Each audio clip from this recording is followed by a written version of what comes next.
daga cikin matan dattawa a masana'antar Kannywood, Hajiya Ladi Haruna, wacce ake kira da Ladi Sima ko kuma tambaya, ta waiwaya baya a rayuwarta a fagen wasan Hausa, kuma ta bayyana jin daɗinta game da ci gaban da ake samu a harkar.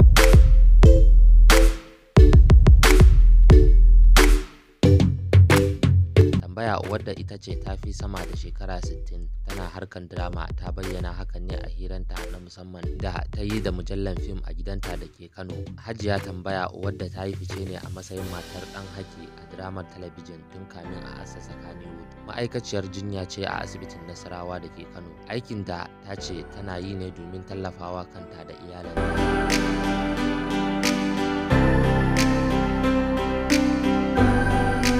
Tambaya ta ce daga lokacin da ta fara yin wasan kwaikwayo zuwa yanzu, masana'antar Kannywood ta samu gagarumin nasara, musamman a fannin kayan aiki waɗanda suke na zamani ne, saɓanin yadda a baya ake amfani da su, kamar yadda shi kansa ɗan adam yake ci gaba zuwa ladar aiki da ake biyansa.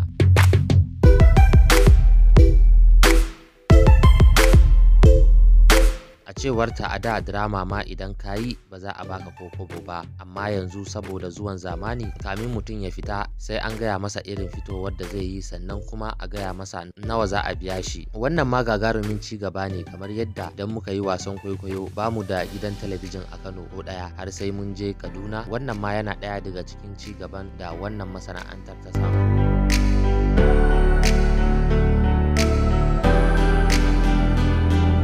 Ta kara da cewa har yanzu tana fitowa a fina-finai idan an gayyace ta, duk da shekarun da ta shafe cikin wannan harka. Ta ce 'ya'yanta da jikokinta, wato matasa 'yan fim, sukan kira ta domin ta yi musu aiki. Sannan ta bayyana jin daɗinta game da yadda shugabannin Kannywood suke kokarin kawo canji, musamman kan batun rashin tarbiyya da ake samu a wasu lokuta, kamar yadda ake gani a kwanan nan.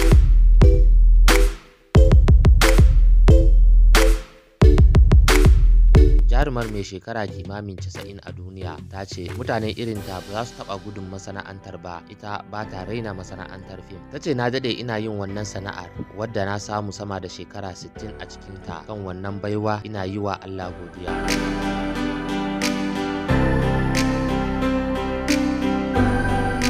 Duk da bani da arziki, ban mallaki gida ba, wannan har yanzu gida tana min barazana sakamakon ina zaune da marayu, wadda ɗana ya mutu ya bar min su 6. Bani da komai, amma kuma sunan da na yi a cikin wannan masana'antar ina alfahari da shi, kamar yadda al'umma suke kaunata. A ƙarshe, Hajiya Ladi ta yi wa masoyanta fatan alheri tare da yi musu addu'a Allah ya bar su tare.